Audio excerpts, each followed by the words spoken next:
Il-kumpanija Amerikana Steward Healthcare li se tieħu fida t-tliet sptarijiet Kering Grek, Salluqa u Taktawdex trid tħalli u tagħlaq id-Dipartiment tal-Maternità fl-Isptar ta' Morton fil-Belt ta' Taunton f'Massachusetts.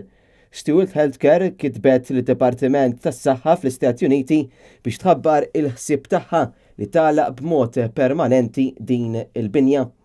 Deċiżjoni bħal din għajmet rabja u inċertezza mill-pazjenti f'din il-belt.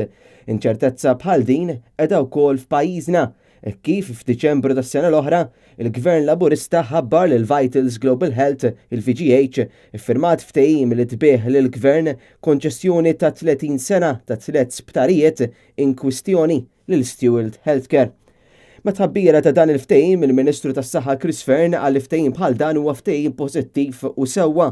Dwar dan ukoll il-Prim Ministru Joseph Muscat tal-appoġġ u kif ukoll qal li ftehim bħal dan se jġib riżultati effiċjenti u siwja.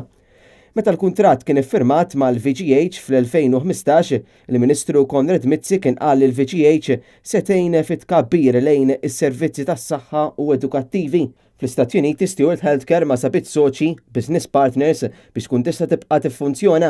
Il-Partit Nazzjonalista jitlob il-qorti tiddikjara null il-kuntratt mal-Vitals.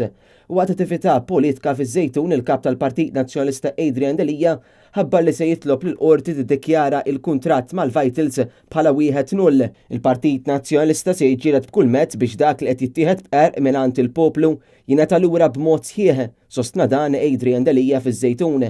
Adrian Delija qal li l-Gvern m'għandux għall-qalbu s-saħħa tal-Maltin u l-Awċin għaliex fil-waqt li sab il-miljuni biex jagħtihom l-isitin tal-Vitals qed jixxaħħaħ mal-pazjenti b'nuqqas ta' saħħa mentali.